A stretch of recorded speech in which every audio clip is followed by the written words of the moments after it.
BNP সংস্কারের বিপক্ষে নয় বললেন আলী রিয়াজ।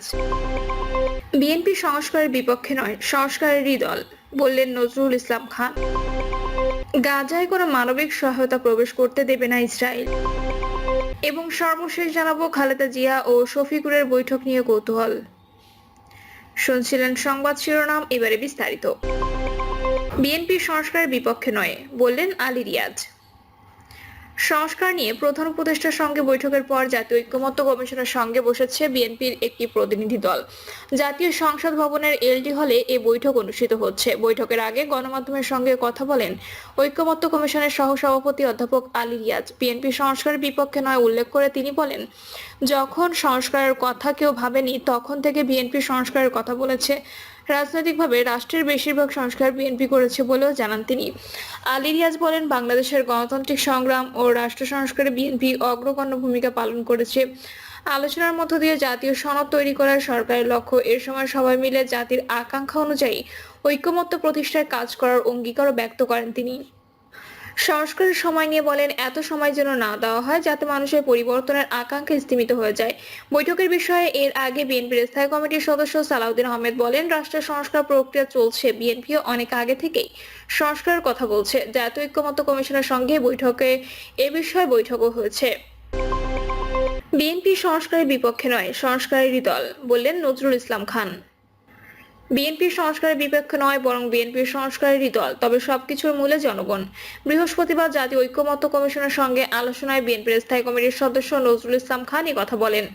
সংস্কারের গুরুত্বপূর্ণ সুপারিশগুলো নিয়ে বিএনপির সঙ্গে জাতীয় ঐক্যমত্য কমিশনের আলোচনা সকাল 10:30টার দিকে জাতীয় সংসদের এলডি হলে শুরু হয়। সেখানে উপস্থিত ছিলেন জাতীয় ঐক্যমত্য কমিশনের সহসভাপতি অধ্যাপক আলী রিয়াজ। আলোচনায় বিএনপির পক্ষ থেকে উপস্থিত ছিলেন স্থায়ী কমিটির সদস্য সালাউদ্দিন আহমেদ, নজরুল ইসলাম খান, বিএনপি চেয়ারপারসন উপদেষ্টা ইসমাইল জবিউল্লাহ, আইনজীবী রুহুল কুদ্দুস কাজল, সাবেক সচিব নিরুজ্জামান খান অংশ নেন। সংস্কার নিয়ে জাতীয় ঐক্যমত্য কমিশনের সঙ্গে আলোচনায় নজরুল ইসলাম খান বলেন, আমরা গতকাল বুধবার প্রধান উপদেষ্টাকে বলেছি বিএনপি সংস্কারের বিপক্ষে নয়, বিএনপি সংস্কারেরই দল, কিন্তু কেউ কেউ নানান কথা বলেন। তারা যখন সংস্কারের দন্তস্ব উচ্চারণ করেননি তখন দেশনেত্রী খালেদা জিয়া ভীষণ 2030 দিয়েছেন। গণতন্ত্রের জন্য দীর্ঘ আন্দোলন সংগ্রামের ইতিহাস তুলে ধরে নজরুল ইসলাম খান বলেন, আমাদের সামনে আরেকবার একটা সুযোগ সৃষ্টি হয়েছে, আমরা তা কাজে লাগাতে চাই। আমরা এই কমিশনকে সহযোগিতা করছি, এই সংস্কারকে সহযোগিতা করছি সেই প্রত্যাশা নিয়েই। যদি ঐক্যমত্য কমিশনের কোনো সনদ নাও হয়, বিএনপির জন্য সংস্কারের সনদ রয়েছে বলে জানান নজরুল ইসলাম খান। তিনি বলেন, সবকিছুর মূলে জনগণ এবং জনগণের সম্মতিতে যেন সব হয়। তিনি আরো বলেন, আর জনগণ কার মাধ্যমে সম্মতি জানায় তা আমরা জানি। গাজায় কোনো মানবিক সহায়তা প্রবেশ করতে দেবে না ইসরায়েল। যুদ্ধবিধ্বস্ত গাজা উপত্যকায় মানবিক সহায়তা প্রবেশে বাধা প্রদান অব্যাহত থাকবে বলে জানিয়েছেন ইসরায়েলের প্রতিরক্ষা মন্ত্রী কাটজ। অবরুদ্ধ উপত্যকাটিতে ফের বিমান ও স্থল হামলার মধ্যেই এমন তথ্য জানালেন তিনি। ইসরায়েল জানিয়েছেন গাজায় মানবিক সাহায্য প্রবেশে বাধা প্রদান অব্যাহত রাখবে। খবর এএপি আল জাজিরার। কাটজ এক বিবৃতিতে বলেছেন, ইসরায়েলের নীতি স্পষ্ট, কোনো মানবিক সাহায্য গাজায় প্রবেশ করতে দেওয়া হবে না। হামাসকে প্রতিহত করতেই এমন সিদ্ধান্ত নেওয়া হয়েছে। গত 2রা মার্চ থেকে গাজায় কোনো ত্রাণ প্রবেশ করতে দিচ্ছে না ইসরায়েল। এতে সেখানে আবার মানবিক সংকট তৈরি হয়েছে। কাটজ আরো বলেন, বর্তমানে কেউ গাজায় কোনো মানবিক সাহায্য প্রবেশ করতে দেওয়ার পরিকল্পনা করছে না এবং এই ধরনের সাহায্য শুরু করার জন্য কোনো প্রস্তুতিও নেই। খালেদা জিয়া ও শফিকুরের বৈঠক নিয়ে কৌতূহল। আওয়ামী লীগ সরকারের পতনের পর রাজনীতির মাঠে মিত্র থেকে প্রতিযোগিতায় পরিণত হওয়া বিএনপি এবং জামায়াতে ইসলামের শীর্ষ নেতাদের বৈঠক কৌতূহল সৃষ্টি করেছে। নির্বাচনের সময়সীমা নিয়ে হঠাৎ জামায়াতের অবস্থান স্পষ্ট করা এই বৈঠকেরই ফল কিনা এ আলোচনাও রয়েছে। গত রোববার লন্ডনে বিএনপি চেয়ারপারসন খালেদা জিয়ার সঙ্গে জামায়াত ইসলামীর আমির ডক্টর শফিকুর রহমানের বৈঠককে সৌজন্য সাক্ষাৎ বলছে দুই দল। বৈঠকে কি আলোচনা হয়েছে তা আনুষ্ঠানিকভাবে জানানো হয়নি, তবে জামায়াত সূত্র নিশ্চিত করেছে এই বৈঠকে দূরত্ব কমলেও আওয়ামী লীগ মাঠে না থাকায় বর্তমান পরিস্থিতি অব্যাহত থাকলে আগামী নির্বাচনে বিএনপির সঙ্গে জোটের সম্ভাবনা নেই। দল দুটি সূত্র জানিয়েছে, বিএনপির ভারপ্রাপ্ত চেয়ারম্যান তারেক রহমানের বাসায় অনুষ্ঠিত এই বৈঠকে রাজনীতি সংস্কার নির্বাচন নিয়ে কথা হয়েছে। বিএনপি নেতাকর্মীরা নানা অপকর্মে যুক্ত, সামাজিক যোগাযোগ মাধ্যমে এমন প্রচারণার জন্য জামায়াতের সংশ্লিষ্টতার বিষয়ে অভিযোগ করা হয়। যদিও জামায়াতের পক্ষ থেকে বিএনপির শীর্ষ নেতৃত্বকে বলা হয় এগুলো তাদের নিয়ন্ত্রিত নয়। 22 বছর বিএনপির সঙ্গে রাজনীতি করেছে জামায়াত, দলটি বিএনপির শত্রু নয়। 1999 সালে বিএনপি নেতৃত্বাধীন জোটে যোগ দেয় জামায়াত। একসঙ্গে সরকার পরিচালনা করা দল দুটি 2022 সালে ডিসেম্বরে জোট ভাঙে।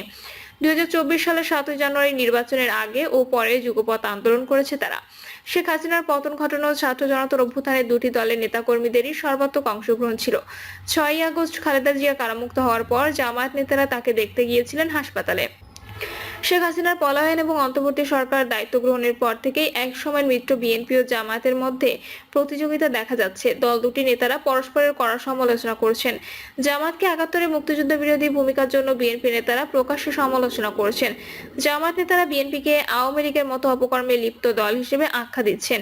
আওয়ামী লীগের অনুপস্থিতিতে বিএনপির প্রধান নির্বাচনী প্রতিদ্বন্দ্বী হতে জামায়াতে ভোটের মাঠে সর্বাত্মক চেষ্টা করছে। নির্বাচন সংস্কার, আওয়ামী লীগের ভবিষ্যৎ নির্ধারণ সহ প্রায় সব ইস্যুতে দল দুটির অবস্থান বিপরীতমুখী। আর্থিক খাত, পুলিশ প্রশাসন, শিক্ষা সহ বিভিন্ন খাতে দলীয় আদর্শের ব্যক্তিদের পদায়নের লড়াই চলছে। শুধু কথার লড়াই আর বাহাস নয়, দল দুটির নেতাকর্মী বিভিন্ন স্থানে সংঘাতেও জড়িয়েছেন। বিএনপি জ্যেষ্ঠ নেতারা জামায়াতকে ব্যাংক দখলকারী, মোনাফেক বলে আখ্যা দেন। এর প্রতিবাদ জানিয়ে জামায়াতের নেতারা বিএনপি নেতাকর্মীকে চাঁদাবাজ, দখলদার আখ্যা দিচ্ছেন।